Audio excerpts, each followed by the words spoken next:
Hi guys, welcome back. My name is Cansu and this whole space is Cansu Grows Greens. And today's topic is my new Monstera Obliqua Peru.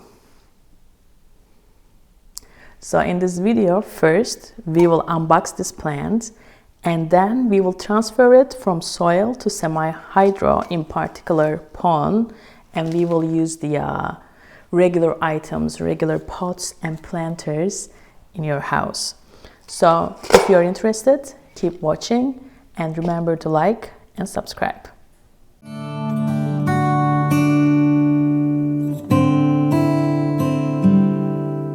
Today we will unbox a big dream plant of mine. And I believe this plant is most plant parents' top wishlist plant. It is supposed to be a super rare plant and it is still quite expensive. People were trying to sell this plant, and not a plant, it's just a runner with one node or something for 1,000 euros last year, and the weight is worth it. I bought this plant during the Plants Week of plants.com. It was half the price, so it was relatively affordable. I got into Monstera relatively recently. My first Monstera was a Monstera Peru that I'm currently trying to rehab in water. Actually, it got root rot, and this was like 2 years ago. Then I got myself a regular Monstera Obliqua. I enjoyed it so much. Later on, I got a variegated Monstera Obliqua, again half the price. Then I got a Monstera Albo, and my last Monstera purchase was actually a regular old Monstera Deliciosa. But since I got into Monstera, I've been eyeing this plant, but it was so expensive, and I read everywhere that its care is super difficult. It requires a lot of humidity, it requires this and that, it's prone to root rot. And I was not sure. I was not sure if it is worth the money and the effort. I don't have a humidifier at home. I don't have one of those big IKEA cabinets. But you know what? At the end, I bit the bullet and I got one. Okay, let me show you guys.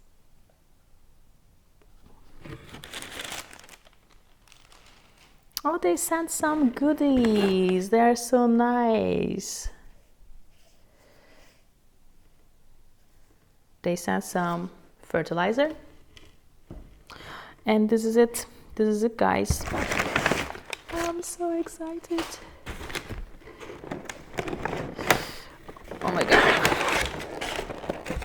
Oh, they also sent, what is this? An aqua meter. Nice.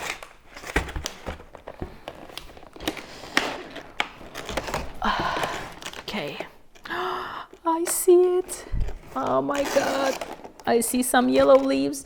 Okay, let's not panic.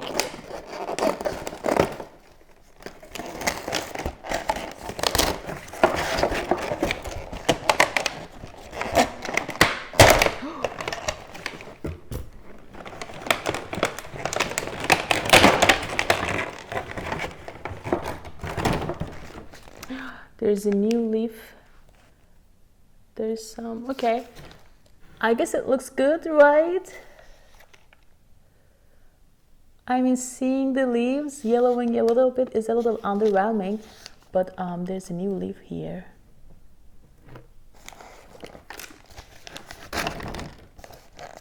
It's quite wet, but it looks good, huh?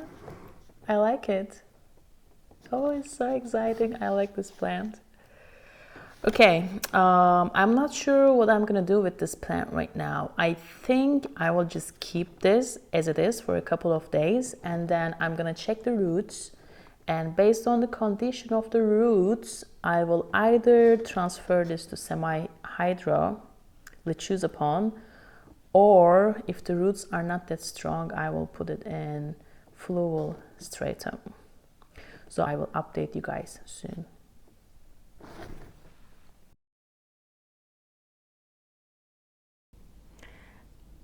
Hi guys, I'm back.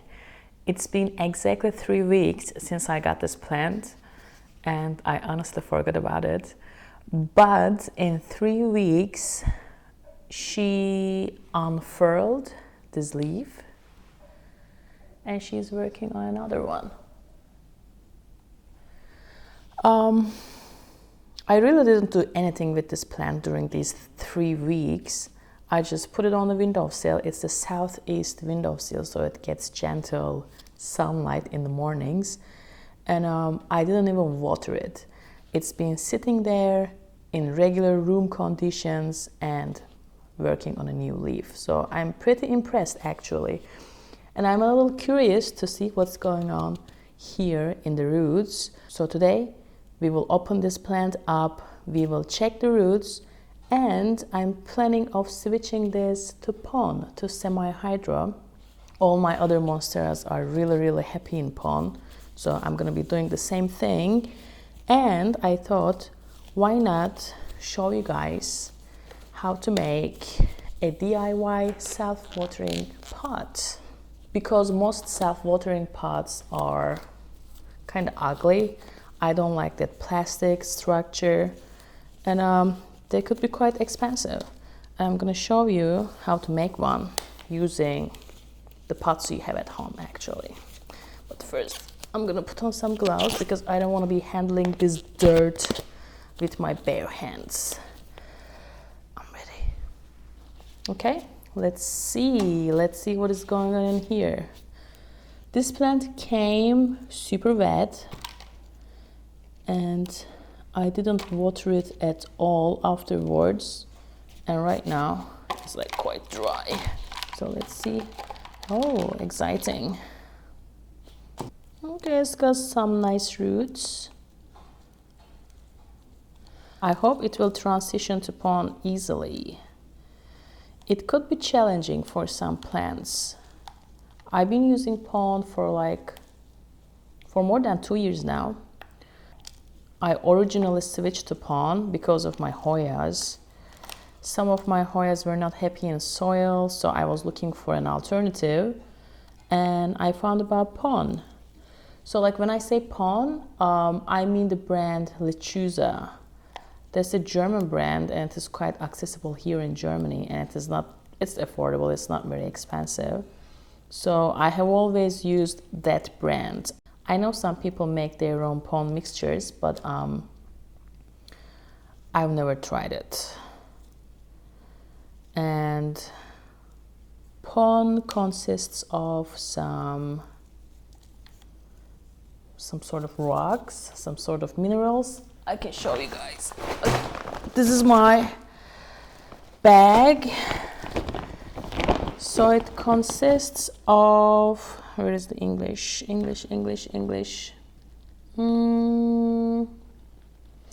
It has pumice, lava, zeolite, and slow release fertilizer. So that's it. So some people make their own mixtures, but I've never tried it. And I'm quite happy with this brand. If you want to make your own mixture of pon, I suggest pay attention to the amount of fertilizer you add in your mix. It could be a little tricky. There is not much fertilizer in this mix. I can show you a random handful of pon, and you can see how much fertilizer is in it. Not much. I see just one here. And that's it. Okay guys, so this is the situation of the roots. I think that's really nice. And what I'm gonna be doing next to switch any plant, not just Monstera, any plant to pon, is to clean all the dirt in the roots. So I'm gonna take this plant and I'm gonna wash off all the dirt here with lukewarm water. Don't shock the plant. Do not use cold water or do not use very hot water. Lukewarm water is essential, I would say. Give me a minute, I will be back. Okay guys, I'm back. So this is how the roots are looking right now. I would say pretty good.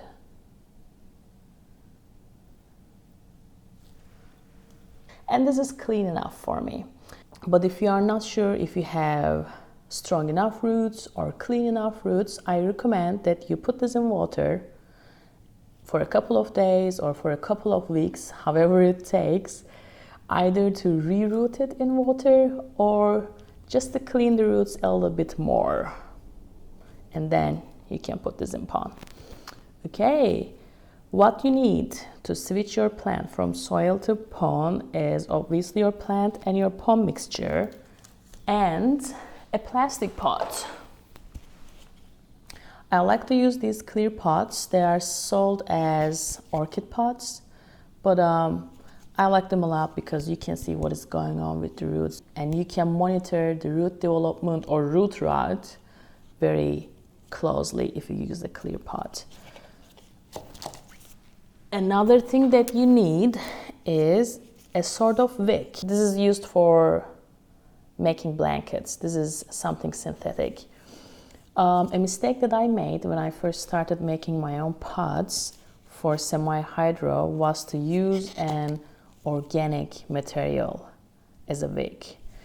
I used a jute string, and that was a huge mistake because within a month it just eroded away in water. So I highly recommend that you find something synthetic that can absorb water. So what I'm gonna do, you put this in here through the drainage holes. I'm gonna use a little net to keep the pond in because it has really small particles. Another tip or a trick that you can use is to mix your pond with leca balls. Pond is a little bit more expensive than leca, so you can mix it with leca to make more of it, or you can use leca as just drainage, especially if you have a big pot or a big plant to pot. It is a more economical way. So what I'm gonna do, let me put this. So I'm gonna use these leca balls at the bottom of the pot. I tried to use leca on its own as semi-hydro as well, but it didn't work out for me. I didn't like a lot of things about using leca on its own, but I like mixing it with my pond. I think it works better that way for me. So let's start. Oops. What you want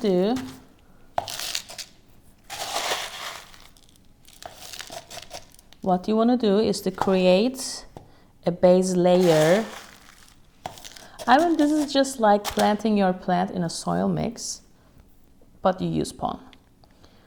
Then you put your plant in. Let me see, you position it correctly. I think that's okay. Like so.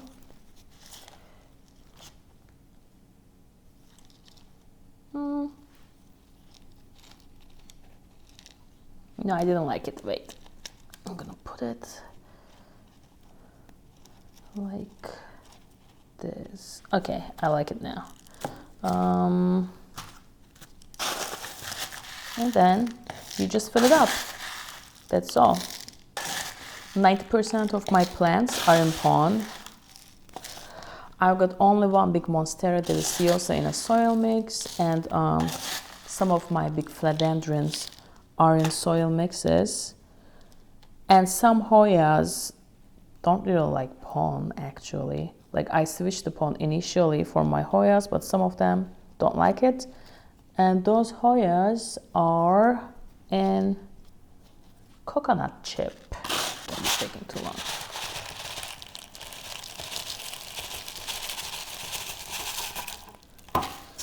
I think some people wash their pond before planting their plants, but I don't do that.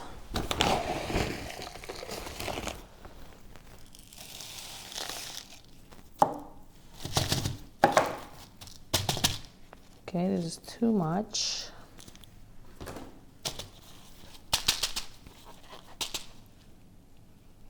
Yeah, that's it. That's how it looks. So the next step is to find an outer pot for this. We don't use it like that. You can use anything you want actually, but the important thing that it should be glazed inside, because this is always wet and your outer pot shouldn't leak water on your furniture. The cheapest option is this IKEA Fintorp whatever. This is not sold as a plant pot. I think this is sold as something you put your cutlery in it, I think, initially. But this is like 2 or 3 euros, and it's metal, it's white, it's very minimalistic, and a 12 centimeter pot, plastic pot, fits perfectly in it. So you can use this. This is the cheapest option. You can use something like this. You can use your favorite ceramic pot as long as it's glazed inside. Okay, this is too small for this. I will either gonna use this or this one, also from IKEA. Also cheap, like 5 euros. Glass. And it looks good, I guess. I don't know. Do you think... Okay, I'm gonna either use this or the white one, but I'm not sure. Do you think this works better or this?